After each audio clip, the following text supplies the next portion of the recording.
First, I gotta give props to Kell Brook for his valiant effort in this fight, and this was a very entertaining fight, even though it only lasted 5 rounds. Brook performed a lot better than I initially thought. Even though I did predict that he would perform better than Khan. I'm sorry, yeah, better than Khan against Canelo, but wow, I mean, he was able to tag Golovkin pretty much in the second and third round as much as he wanted to. And he was able to get off his shots, and where Golovkin just couldn't really see those shots coming. And we all know, Kell Brook is a very, very good combination puncher. And of course, Golovkin won the fight via TKO, and I'll get to that in a second because that TKO was very, very questionable. In the first round, based off his body language, Gennady Golovkin was trying to get Brook out of there in the first round. And the reason why I say that is because he was swarming Brook with constant pressure, and he even was able to buckle Brook's knees with a body shot. And but credit to Brook, he was able to get out of that round, and I gave Golovkin that first round, obviously, due to that pressure and the ring generalship. And the reason why he was trying to get him out early is because of the fact that he arrived to the UK 6 days late. 6 days before the actual fight. And he was doing, a lot of media engagements, interviews, and whatnot. And he was pretty jet lagged based off that weigh-in. And he didn't look too well. He looked pretty off. But obviously he wanted to win in that fight early based off those, those factors alone. So, yeah, he did what he had to do, right? But before the stoppage, I had Brook win this fight because he took the second and third round, and the fourth round was a bit close. I edged to Brook because he was able to get off his shots earlier than Golovkin was able to close the gap towards the end by smothering a little bit, as Abel Sanchez was imploring him to do after the end of the third round. Abel Sanchez was yelling at him. Look, he was being a little bit more assertive.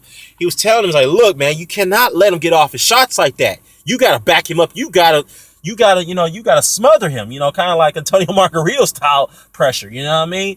So Brook was able to give Golovkin some bit of, he was able to gain his respect just a little bit. Okay, as Hatman pointed out after agreed here, Curtis Stevens was able to give Golovkin more respect than Brook, because Curtis Stevens it hits a lot harder, and he actually backed up Golovkin a few times in that fight. If you take a look at it, going to the fifth round, Dominant Angle and his trainer threw in the towel. And to me, I thought that was too early because Brook, yes, he was on his bicycle because he was feeling those body shots.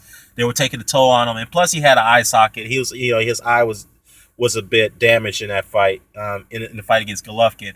And to me, he was fighting back. He was, throwing combinations off the ropes, and he was able to get off a little bit. But as we all predicted, as we all were made aware, Kell Brook does not have power going up to 160. So Golovkin's punches, his punches towards Golovkin didn't really have too much effect. Even though he was able to gain some bit of respect by throwing those combinations, but he wasn't able to give Golovkin's respect going into the fourth and fifth round, because Golovkin was pretty much just going through him. He didn't care, basically. He just went through him. He wasn't able to, he didn't show Kell Brook any respect to go into that fourth and fifth round. Now, some of the guys are making videos now I've seen, and they're saying that Golovkin got exposed in this fight. Well, I have to say that Golovkin already been exposed. And let me tell you why. Because I've said on many occasions in my prior videos that Golovkin's defense is extremely poor. Take a look at that Curtis Stevens fight. Take a look at that Willie Monroe fight. This guy was getting tagged like a motherfucker. But again, those guys don't hit as hard. Okay, Curtis Stevens does hit hard, but he's a very limited fighter, okay? Willie Monroe, on the other hand, he's a boxer, okay? But when he was able to smother Golovkin the way he did and tee him off the way he did, he actually gained Golovkin's respect, and he hurt him in that fight, okay? So the mistake that Monroe did is that he didn't continue to smother Golovkin. He thought he was able to go ahead and go back to his normal boxing his normal boxing style to keep, to try to box him in angles. That was just a mistake on Monroe's part. But he been exposed, okay? This guy gets hit a lot, and he's, he relies too much on his pressure and his, his pressure and his power to get him through fights, okay? I'm telling you that right now. It's it's a fact. I know the Golovkin fans are not gonna like when I say that, but it's a fact, okay? Now, this is also another reason why Golovkin and his team are being very dismissive, or not being very dismissive and ignoring Erislandy Lara. Because imagine if that's Erislandy Lara in that ring tonight against Gennady Golovkin. And Larislani Lara can hit a lot harder than Kell Brook. Imagine that was Lara in that ring against Golovkin. I'm telling you that right now, Golovkin will have a long night. And I even initially said that Golovkin would win that fight against Lara. I may have to change my mind based off this performance because Golovkin didn't perform too well either, okay? Yes, he got the TKO victory, but he didn't perform that well at all, perform that well tonight against Brook, okay? So I can also see why they were trying so hard to move the goalposts on the Andre Ward situation. Because they knew if they would have took the fight with Andre Ward at 168 at his full weight capacity, they wouldn't stand a chance against Andre Ward. So they figured if they offered him a catch weight, they would just diminish some of his skills and his speed and his obviously his attributes and his skills. So yeah, and yeah, where does both fighters go from here? I know Golovkin called out Billy Joe Saunders. He wants that 4th belt so that he could become an undisputed champion. But Billy Joe Saunders, I don't think obviously we know he's not going to take that fight too soon. He's going to wait for that Canelo Alvarez fight. I guarantee that's what's going to happen. He's waiting for Canelo to get back up to 160. Now, as far as Kell Brook is concerned, yeah, he stated that he may not go back to 147 because it'll be too much for him at this point.